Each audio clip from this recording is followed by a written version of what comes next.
Self-care is really tied up to self-love. A lot of people say that they love themselves. Self-care is how you prove that you do love yourself. If I am not investing and really optimizing what I have, what's the point? Welcome back, everyone. This is Liz. And this is Andressa. Welcome back to the Real Estate Investor Show. On today's minisode edition, we're going to be talking about the 3 strategies to take care of yourself that you can do immediately. And why mental health is such an important tool that you need to take in consideration when you are growing your investment business and dealing with the economy the way that it is right now. So let's dissect it, Liz. What people can do starting today in order to improve their mental health and overall lifestyle. Absolutely. So here's the first one. And the first one for a lot of people, especially women, is uncomfortable. Okay. It's requesting what you want and need. And I think you, Andressa, were the one that asked me at a conference, or I forget what it was.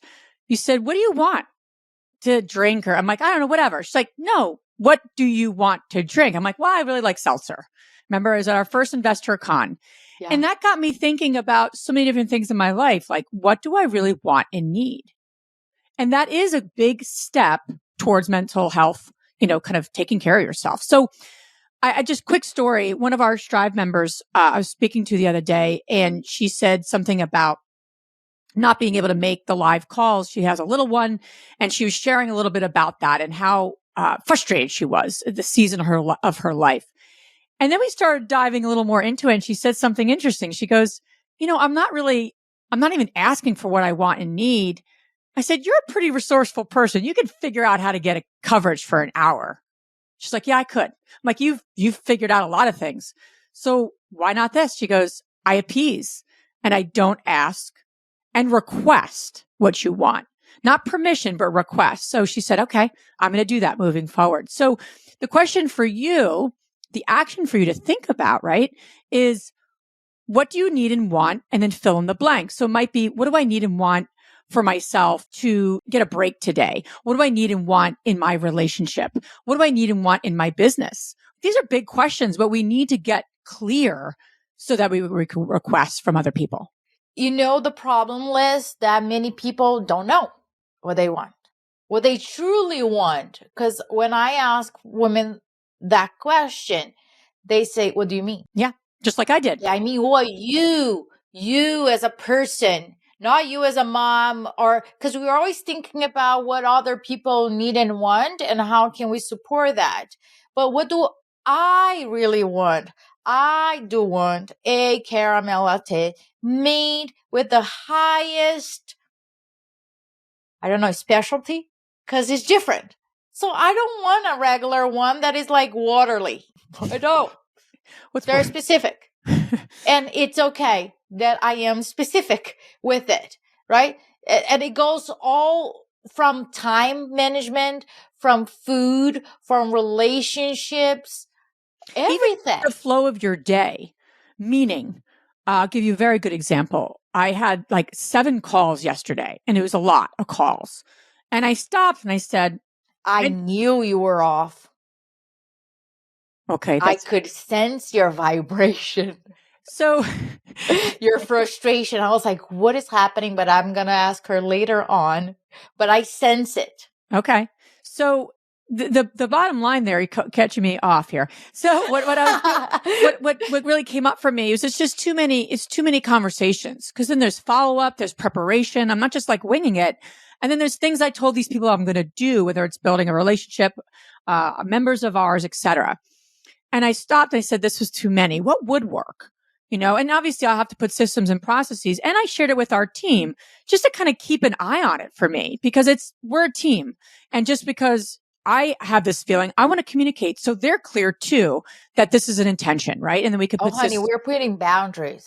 Yeah, boundaries. There's no way that you're going to have more than what you want to have. Correct. But then the question came back to Liz. How many do you want to have?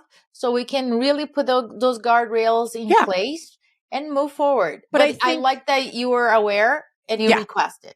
Correct. That's the key is, and I think the easiest way to get a sense of what you want and need is to start listening to your body. I felt tired. I didn't feel energized. I felt drained. So that told me something. Something isn't right here. Versus just pounding it through, getting a lot done. Because I'm not doing that no longer. That doesn't work. All right. So that's the first one. The second one, and I know what I'm about to say here for the second one, Andressa. A lot of people listening are going to go, "Oh, I can't do that. I can't do that." Oh, the yes, but. The yes, but. There's a lot of yes, but, and replace but with and. The technology and digital detox, I like to call it, and this is really important for your mental health. It's important for a lot of different reasons. I'm not going to share the research with you, but there is importance of, even if it's a small mini detox. I'm not saying go for like 10 weeks without digital detox. That's probably not realistic. All right. That's maybe realistic for some people, but I don't know if it's realistic for most listening. But what can you do? And I think it's more important to do small things every day than a big thing and then never do it again. So what does it look like for me? Something really small that I do is when I take my dog for a walk, I leave my phone at home. I could be listening to messages, getting back to people, and walking my dog to be more efficient. I could do that, but I choose not to because I know that's just a quick little break. I'm outside. I can take some deep breaths. I can look at her, get a little bored, and then come back to my day. So that's the way I do a very short, quick 5-minute. And is it a detox completely? No, but is it a break? Yes. So my mental health can kind of get rejuvenated. I don't know. What do you do for that, Andressa? I suck at it. I love your struggle. honesty. No, I do struggle at it. Yeah. What I found out is that my environment needs to be more excited than what I see on screen. When that happens, I don't even remember I have a freaking phone, right? And then I open my Voxer and there's a lot of things over there. But my environment, what's happening in real life, needs to be more exciting. Okay, gotcha. Meaning like you're totally engaged with what you're doing. Is that what you mean? Totally engaged. Okay. If I get bored or then I'm like, because I really love what we do. And I really like getting things done to really support women and build this community. So that is the tricky part. I don't think people have a problem disconnecting for activities that they don't enjoy, right? The issue is where activities that they do enjoy. So when I need to have a break, I need to be forced to have a break. And then I need to put my ideas somewhere else because then that's when I get ideas. Yeah. When I do take a break, I get a lot of great ideas. And most people do, right? It's in those moments.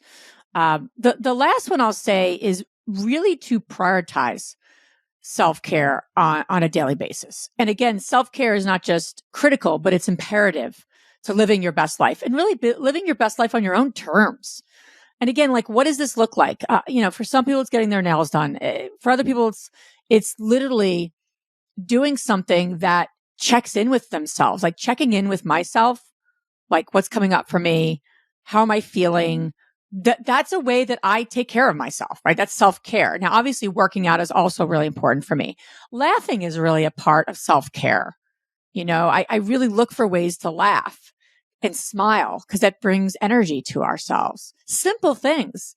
You don't have to spend $200 on a massage every day to take care of yourself. You can, but I think the mix of things, the mix of self-care activity and making that the priority of the day on some level, small things that don't cost anything, I think is the work to be done. Self-care is really tied up to self-love, right? A lot of people say that they love themselves.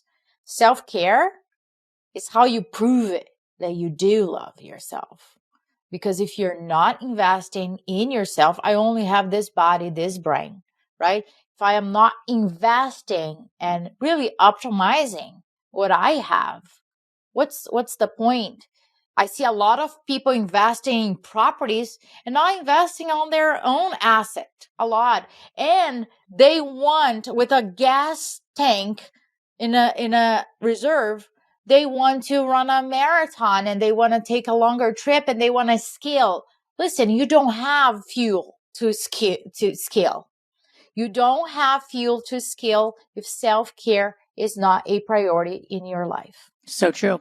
And it's like, how do I put that fuel in my mind, body, and soul on a daily basis? And it doesn't have to be long. It could be short. More short, and the more consistent you are, the better. And that's the key, right? To taking care of yourself. So do one of these three things, do all of these three things, but put yourself first. You got to put your oxygen mask on first.